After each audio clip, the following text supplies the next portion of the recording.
مامۆستاوە کە بینیمان لە راپۆرتەکەدا ئەم دەستنووسەیە کە پێشکەشی مۆزەخانەی سلێمانی کراوە منەمێت لە دوایە بینە سەرباسی دەستنووسەکە بەڵام لە ئێستادەوەی گرنگە باز لە ژیانی کاک ئەحمەدی شێخ بکەین ئایا ژیانی چۆن بووە ساڵی لەدایکبوونی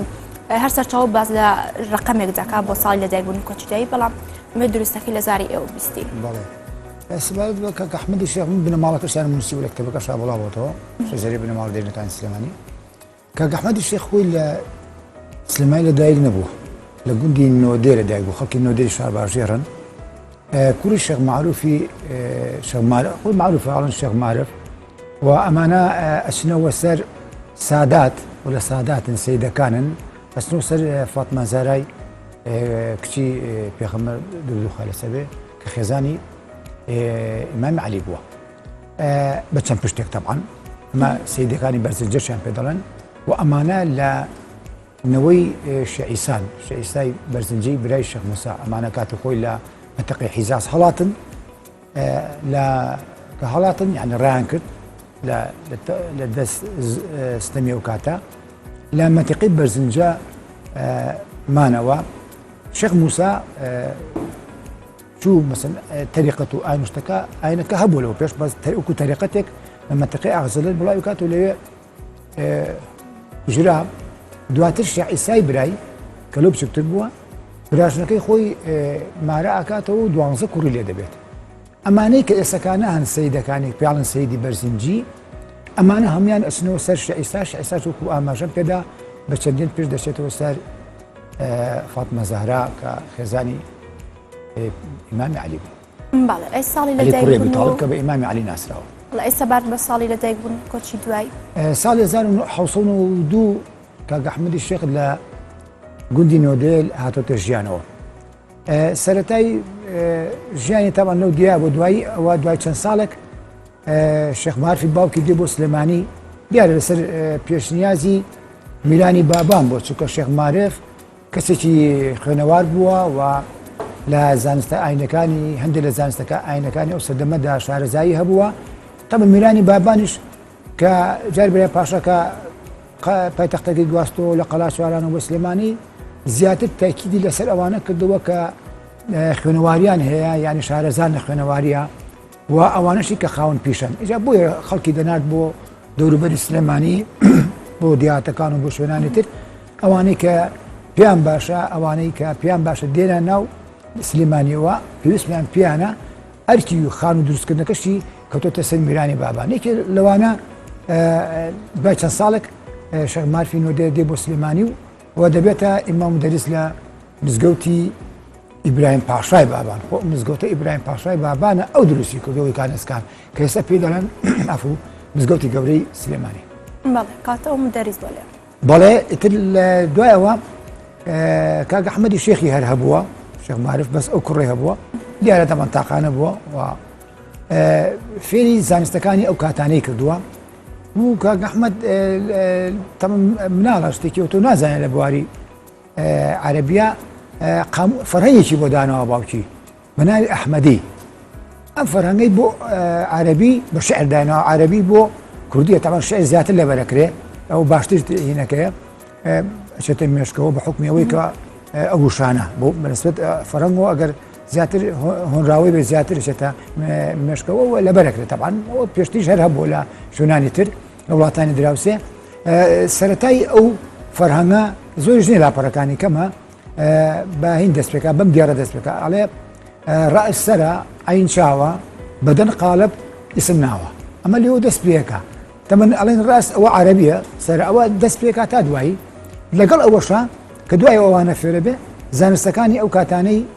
کە لە مزگەوتەکان دەرخوێندراوە ئەوانەی هەموو فێرەکات بووە کاک ئەحمەدی شێخش دواتر شارەزا دەبێت لە بواری زانستە ئاینەکانی ئەو سەردەمانە هەموو گەڕێتەوە بۆ ئەوەی کە شێخ معرفی باوکی فێری کردووە بەڵ هەر بەپێی ئەو لوغەتنامەی ئەحمەدیە دەوترێت کاک ئەحمەدی شێخ فێری زمانی عەرەبی بووە لە ڕێگەی شەعرەوە توانیوێتی بەڵێ بە شێعر هەر خۆی شێعرە ئاماژەم پێدا کتێبەکە بە شێعر نووسراوە و سە دێڕم ئاماژەم پێدا بۆ دێڕێ باشە کاتە باز لە ڕۆڵ و گرنگی کاک ئەحمەدی شێخ بکەین لەم ناوچەیە لە دەڤەرەکە لە سلێمانی بەتایبەتی کاک ئەحمەدی شێخ دوای خۆی پێدەگەێنێت حتمێن کتێبی ترە خوێنێتەوەی زانستەکانی سەردەما تەمان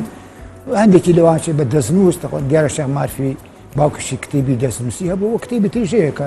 بڵێن دەستیان کەوتو خوێندوانەتەوە لە زۆر شوێن تریش ئەمانە هەبووە دوای ئەوەی قاڵە بێتەوە لەو بوارەدا ئیتر کاک ئەحمەدیش خۆی دەسەکا بە نووسین يعني لو أو ناخذ نتو دست كاب النوسين طبعا إنسان بيشوف خلنا إذا دست كاب النوسين كيلو كتباني ك بفارسي طبعا نسيوتي نسينا كاني كيلو أنا مكتوباتكيتي ك جرينجو باسي كي عينية ولا شربقي كاو دوايش لا صالاني هشتاكانا كرابا كرديو شاب كرا برقي كتيشيه لم كوتايانا شاب كرا طبعا أما للروي برمكاني وهروها كتابي كتريشي شاب كدوا شيخ مارفي نودي بناء الشدا اما شركه احمد الشيخ فندي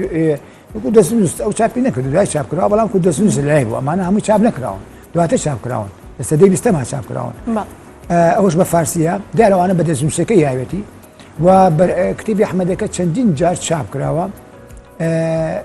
اجا كاك احمد الشيخ لبرو بياكي عيني بو ولا مزقوتي جورش بو خلقي في خندواري وفي بلين قرآن وأوانا كدوا لا يخلقك رئيس كتابتي بوا ولبلو بنا مالي سيدي شا بما ناويك دركا لسليمانيا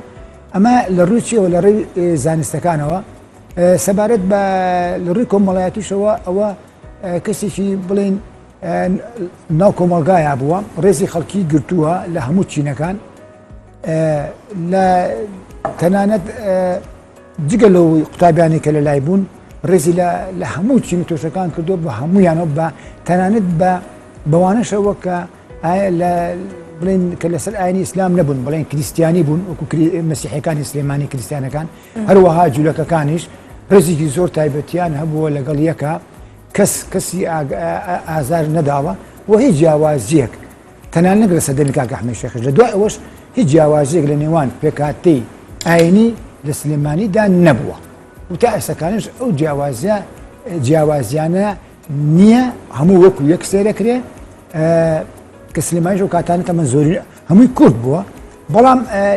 باسی پێکاتی ئاینێکیت کە بڵێن جوولەکەشی تیا بوو مەسیحی تیا بووە هەموو بە یەکسانی ژیان و ژیانێکی ئاسوودەیان بردۆتە سەر و تەنانەت لە بۆنە ئاینیەکانیش و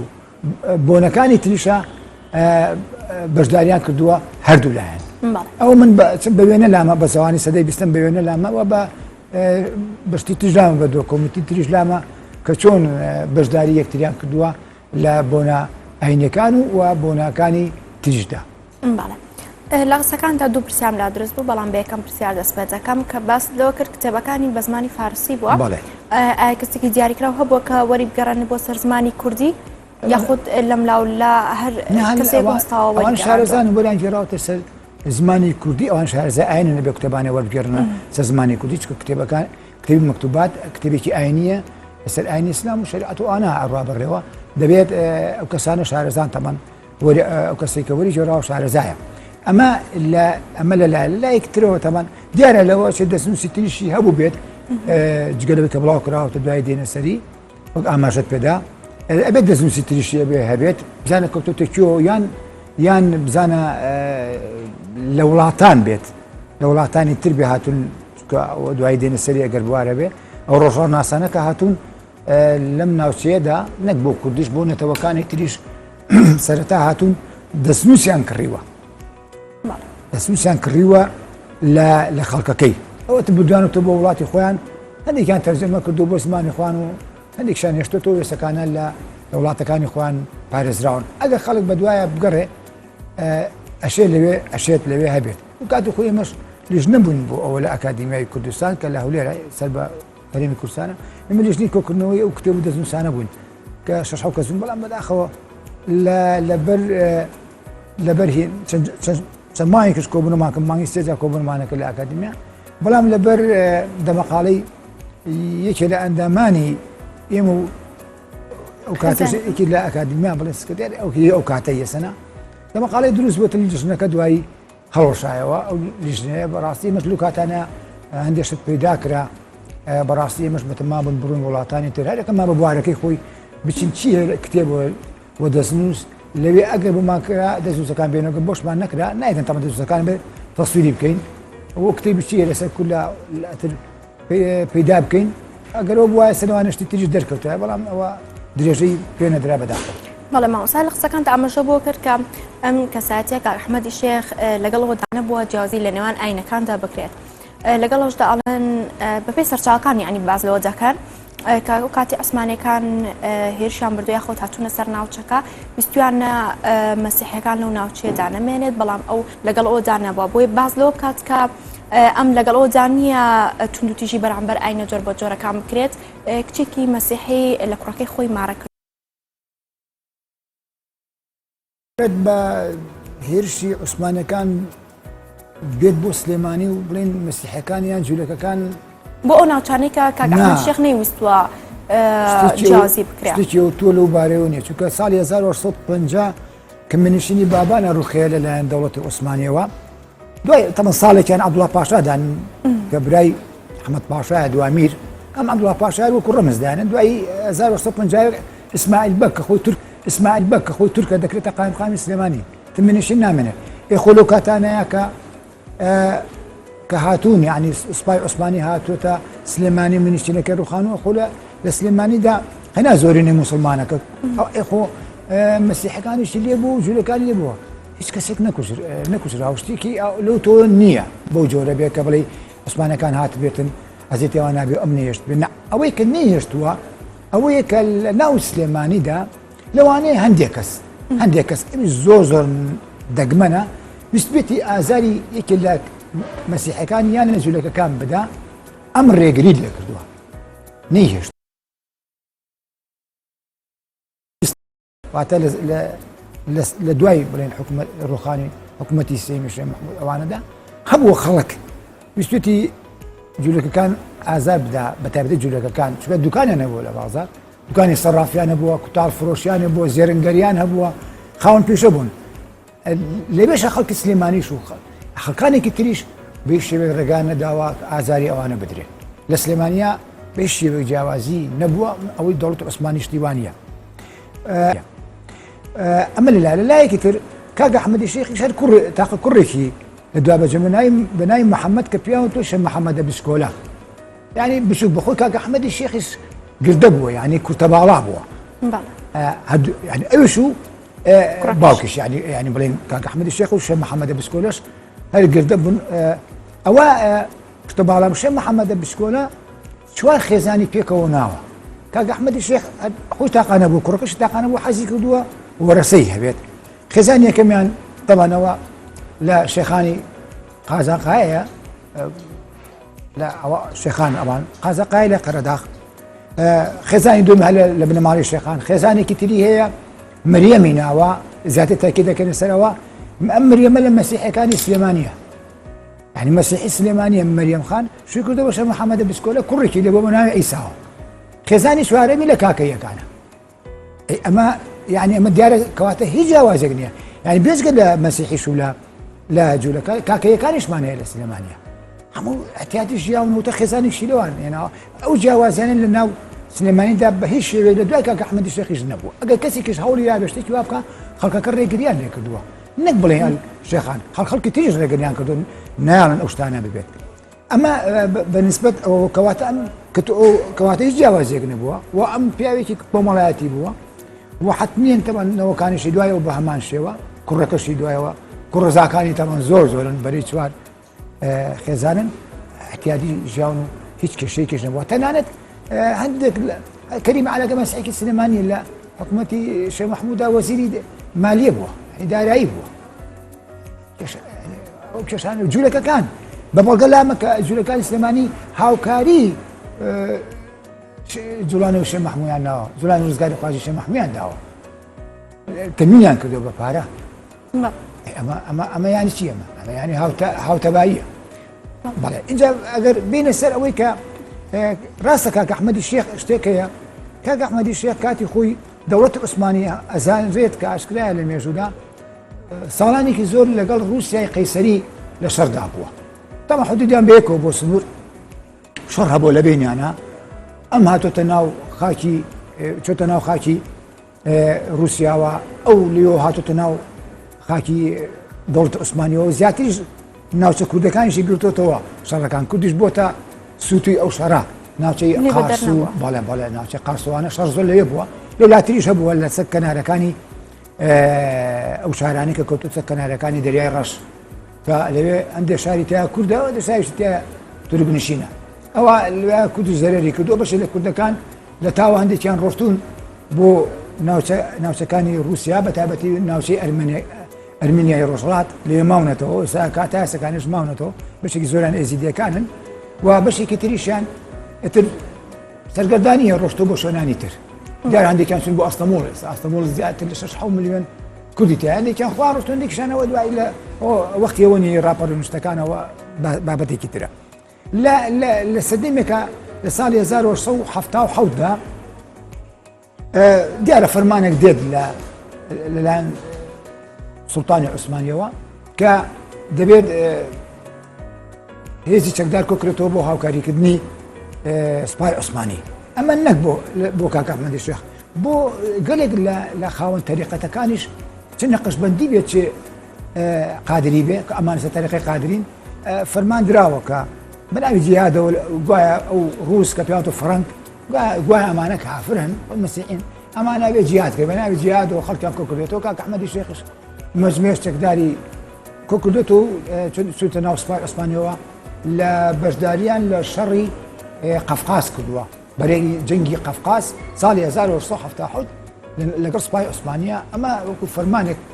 فەرمانێکیشە و حتا با بڵێن بە زۆریشە کە ئەبێت چەکداری هیچ چەکداری کۆکرێتەوە ینی کاک ئەحمەدی شێخ فەرمانی پێکراوە فەرمانیش خۆتە زانی ینی بێت جێبەجێ بکرێت پێ سوڵتانە و پەیوەندیشیان لەگەڵ سوڵتانە هەبووە بە حکمی پیاوێکی ناسراو بوو لە ناوچەکە هەچ کەسێکیش پیاوێکی ناسراو لە هەر ڕوویەکەوە بێ بە تایبەتی لە ڕووە خوێندنەکانەوە ئاینێکە و خوێندنەکانەوە سوڵتانی عوسمانی تاوان معلوماتی بۆ چووە لێرە بۆ چوو لە شوێنەکانی تۆ بۆ چووە لە وڵات شوێنانی ترۆ لە باکووری ئەفریقاوە و کاتانە دەسەڵاتی دەوڵەتی عوسمانیدا بووە ئەوانیان ئەوەی کە زۆر ناودار بێ لە ڕووی ئاینێک و لە ڕووەکانی نووسینەوە بانگێش کراوە لای شێخ الئیسلام کە ئەوە کەسێک ئەو علاقی بۆشتانەوە بانگێش کراوە ئەگەر کەسایەتێکە زۆر گرنگ بێ بچێ بۆ لای سوڵتان ئەگەر چی کەسایەتێکیانێکی ئەوانی نووسینیان هەیە و لەوانە سید ئەحمەد فایز بەرزنجی ئەوەی خاوەنی هەژدە نووسراوێکە لە کتێبەکانی کەنزلیسنە ئەو 1905 لە مووسڵ چاپ دەکرێت من دوایش من لەسەر ئینی کوڕەزاکەی دوجار چاپمان کردەوە چاپێکیان ناو بازار لە کتێبخانەکە دانا چاپەکانی تری بۆ وڵاتانی ترمان نرد ئەمە کاک ئەحمەدی شێخیش جارێک بانگ دەکرێت کە بچێ بۆ لای سوڵتان عەبدولحەمیدی دووەم بەڵام لەبەرەوە تەمەنی هەڵقشا بوو ناتوانێت بچێت و ئەو سەردانە ناکە نایکات باش بگومان سەرچاوەکان باز لە مێژووی جۆراوجۆر دەکەن باز لە ژیاننامەی جۆراوجۆر دەکەن بەڵام بێگومان ئێمە دروستەکەی لە زاری ئێوە ئەبیستین سەبارەت بۆی کە ئەمەژە بۆ کردیە کوڕی هەبوو بەڵام وەکو ئەوی باز دەکرێت دوو کوڕی هەیە بەڵام کوڕێکی لە تەمەنێکی بچووکدا گیانی لەدەستداوە پاشان کوڕەکەی تری ماوەتەوە ئەو تەمەنە بچووکانە زۆرتر حساب ناکرێت حساب ناکرێت بە درستی دوو کوڕ زیاتر ئەوە باز لەبۆ دەکرێت ئەو لەوانە تەمەنێکی کەما ببوێت ینی ئەوە ناس هیچ ینی ناچێتە قەڵمی ناو مێژوو باس لەوانە تەمەنێکی 7 ساڵانێکی هەبوو بێت ئەمە ئەو تۆ نییە لەوانە کتێبەکەی خۆیان نووسی بێتن بەڵام بۆ باسکردن ناچێتە قاڵی باسکردنەوە ئەو باسەکرێکە لە ژیانە بۆەوە دەوری هەبووەوە خێزانی گەورەی پێکەناوە ئەمێت سەبارەت هەر بە ڕۆڵ و کاریگەری کاک ئەحمەدی شێخ لە ناوچەکەدا حافظ قورئانی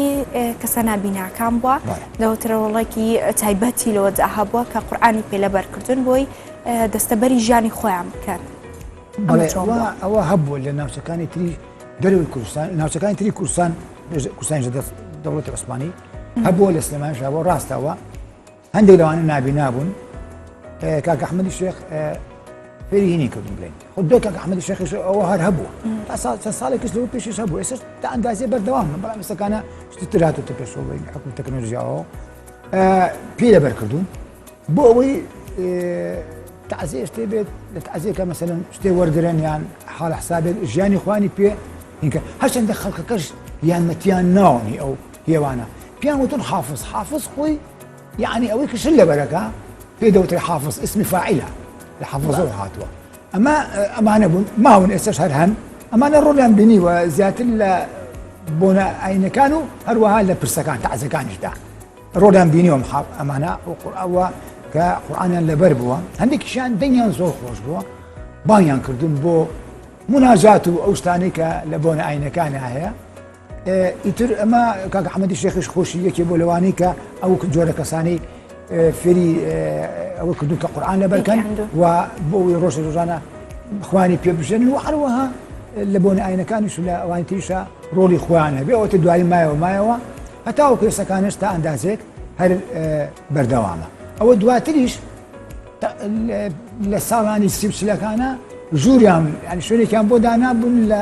دارە پشتیژە بێ هەبوو بێ بەڵام ئەوەی کە ڕسمەکەی هەیە لای منە ئەوە لە مزگەوتی گەورە ژووری مزگەوتی گەورە ژووریان بۆ دانابوون ژوورەکە ئێستا شوێنەکەی نەماوە ئێستا کەوتۆتە ناو بڵێن ناو حەوشەی مزگەوتی گەورە بەس خۆی شوێن بۆ شوێنەکە لەوێ بووە خەڵکی چوون ئەتر ئەوەی خەڵکی پێویستی پیانە بۆ هەشتێک بێ چون بۆ ئەوێ باویان کردن. بەڵێ سەبارەت بە سەردانکردنی کاک ئەحمەدی شێخ بۆ مەککە و مەدینە و دەشوترێت لە مەدینە 4 ساڵدا ماوەتەوە پاشان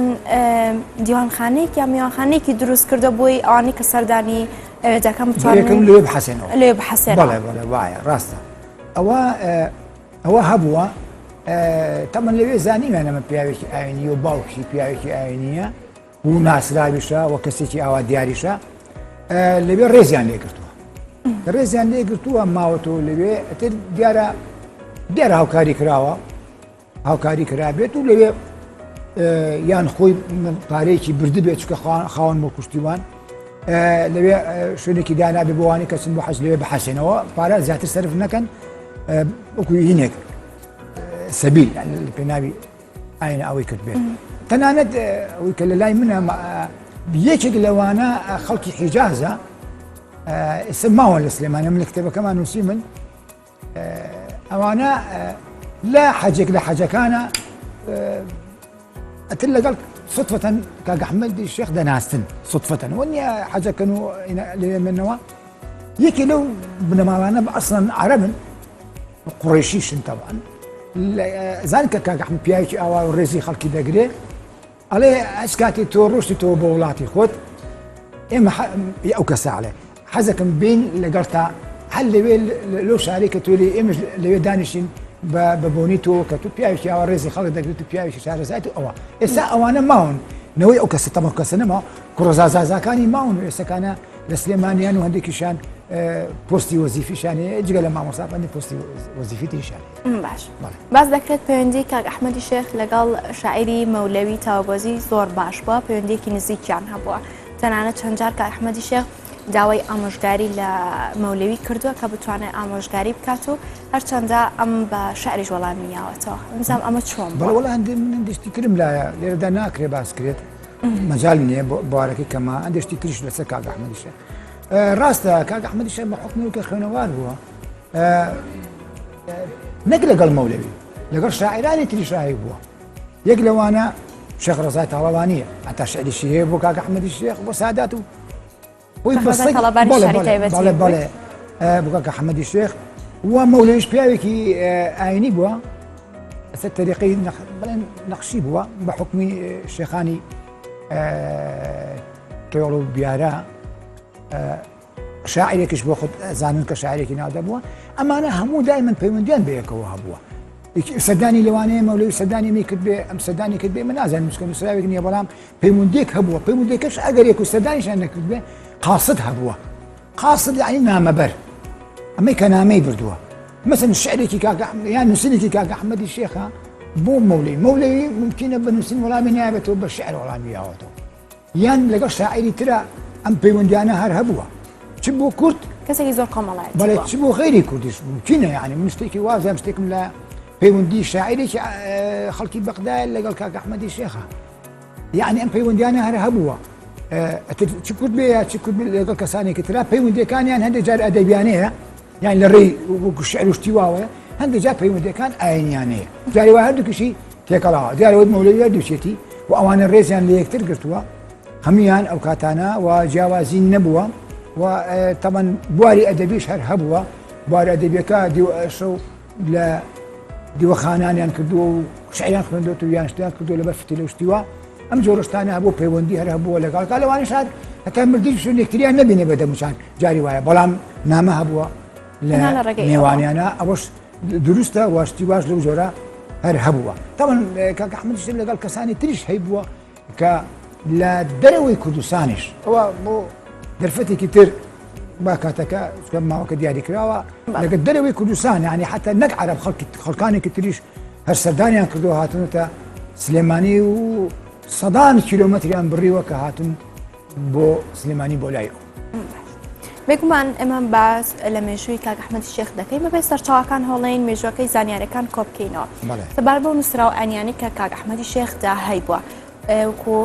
باسی لەوەجەکان کە کۆکراوەتەوە پاشان بڵاو کراوەتەوە لایەن مەلا عەبدولکەریمی مودەریسدا بووە لایەن ئەو تاکە کەسەوە بووە ئەمە هەموو نووسراو ئاینەکان تەنها لایەن ئەودا بووە یاخود بەشێکی چۆن بووە ئەوەی کە دەستی کەوتووە لەلایەنەوەی کاک ئەحمەدی شێخ و دراوە مەلا عەبدولکەریم مەلا عەبدولکەریم پیاوێکی خوێنەوار پیاوێکی ئاینی خوێنەوار چەندی ئیمام لە مزگەوتی شامار و لە مزگەوتی گەیلانی بووە شێخ عەبدولقادر گەیلانی بووە لە بەغا ئیمام و مودەریس بووە خۆتبە خوێن بووە نووسینی زۆری هەیە لە بواری ئاینی شعری هەیە یعنی کەسێکی زۆر ناودار بووە حتا تەنانەت ئەوانەی بەغداد سەردانیان کردووە عەرەبەکان خەڵکی تر سەردانی مەلا عەبدولکەریمان کردووە تاوان ئەمیش نووسەر بوو لەوە ئەوە حەزی کردو ئەو دەستنووسانی کاک ئەحمەدی شێخی دابێ و چێکە بەرەبەرە ئینان بۆ بکات تاقیقی تیا بکات و بڵای بکاتەوە حتمێن ئەوە دروستە ئەو شتە دیارە لایوانە لای خەڵکی تریش هەبێت بەڵام ئایا ئەو کەسانە دەری ئەو دەستنووسانە ڕۆژە لە ڕۆژانە دەریەخەن کە ئەمە شتێکی ئاوا هەیە ئەوان نازانن بۆ ئەو کەسانە ئەگەڕێتەوە بەڵام حتمێنە بۆ لای مەلا عەبدولکەریم دەریسی بۆ دیارە لە خەڵکی تریش هەر هەیبووە ئەوان نازانەوەوانە لە ئەستانەش هەبوو بێت ئەستەمبوڵ نازانێت بە داداچینی بۆ بکەن چونکە ئەو چەند کتێبێکی هەبێ هەڵبەتە کتێبی تریشی هەر هەبووە ئەوەیە بابەتەکەی جا ئەگەر ڕۆژە لە ڕۆژانە شتێکی وا بێت ئەبێ ئەو خەڵکانە خوان بڵای بکەنەوە و بیدەنە شوێنی تایبەت وەکو ئەوەی کە دوێنێ شتێکی وا ڕوویاوە ئەو دەستنووسە ئەگەر تۆ شتێکە دەبێت من وەڵام لەسەرەوە ئەدەمەوە بەڵێ منیشەمێت باز لەو دەستنووسە بکەین چونکە گفتوگۆکانمان زۆر چۆ بوون ئەگەمانێ بە وردی باس بکەین کاتێکی زۆرە خیالێت کاتە باز لەو دەستنووسە بکەین کە دراوە بە مۆزەخانەی سلێمانی بەڵێ ئەو دەستنووسە من لە هینەکە بینیمە لەو راپۆرتەی لە ئەخبار نەمبینی لە راپۆرتەکە بینیم ئەوە تۆزن پێش نیشانتاندا ئەو دەستنووسە تەمانی حتمین کە بە عەرەبیە نووسراوەتەوە دیارە ئەوانە بێ تاقیقی تیا بکەن و بابزانن باسی چی دەکات حتمێن لەوە بابەتێک هەر ئاینیە حتمێن ئەوەیە بەڵام بە تاقیق دەبزانێت چۆن و چۆن نییە ئەوە شتێکی چاکە پارێزراوە ئەوانەی کە شتەکانیان لای بهێنن دایبنن و لەو شوێنانەدا بۆی تەمەن بمێنێتەوە خەڵکیش ببینێ حتمێن دەستنووس گەلێک زۆرە بەڵام ئەوە خەڵکەکە ئەبێ خۆی هەست بۆ بکات کە ئەو دەستنووسانە بدا بە شوێنی زیاتر حکومی ئەوانەی کە سەر بە حکومین تەم مۆزەخانە سەر بە هەرێم حکومەتی هەرێمە بیدا بۆ شوێنانە نەک بە ئەهلیەکان بۆی بمێنێتەوە خەڵکیش لە نەوەکانی کورد بە هەموو چینی تۆشەکانەوە بچن ببینن و سەیری بکەن تەمەن بەداخیشەوە من شتێک ماوە ینی کە ئەو دەستنووسانە من هەستەکەم ئەو کاتی خۆی کاک ئەحمەدی شێخ کە لە ژیانە بووە ڕۆژڕەناسەکان من کە سەیرم کردوون باسی کاک ئەحمەدی شێخیان نەکردو بەس ئەڵێن ڕۆژاناسێکی سیویدی هاتوو بۆ سلێمانی لەو کاتانەدا ئەوە دیار نییە ئایا دەستنووسێکی تاوان لەوانم بە دوای دەستنووسشتیواکە دەستنووسی لە کاک ئەحمەدی شێخ وەرگرت بیا لێی کڕی بێ بەڵام گوایە کامێرای پێ بووە ڕسمی کاک ئەحمەدی شێخی گرتووە ئەڵێن گوایە ئەو وێنەیە دەنگی هەیە ڕەنگی نییە ئەو وێنەیە گوایە لە سوید ئەگەر لە سویدا بۆچی دایسە دەنگی نییە ڕسمێکی وێنەیەکی کاک ئەحمەدی شێخ بڵاو بووتەوە بەس ئەوە گومانی لێ دەکرێت کە کاک ئەحمەدی شێخ بێ ئەو نییە چونکە هیچ شتێکی لەسەر نییە بڵێن کابرای ئەوەی کە ڕۆژاناسە سویدێت ئەو شتانە شتی وانێ من خۆشم لەگەڵ هێنا قسەم کردووە لەگەڵ نەوەکانیا بەدا خۆندیشان کۆچ دوایان کردوتیان نەماون چەند ساڵ لەمەوە پێش ئەڵێ ئەوەی کاک ئەحمەدی شێخ نییە ئەگەر لەسەری بنووسرا سەر وێنەکە ئەو سویدەکە ئەوە دەرەکەوت کە کاک ئەحمەدی شێخ ئەو وێنەکەی بەس وێنەکەی گیراوە حتمیە لە سویدە بێ گەڕێ بیدۆچێتەوە زۆر سپاس بۆ مامۆستا عەبدولخالیق سابر مامۆستای زانکۆ سپاس بە ئامادەبوون بۆ زانیاریەکان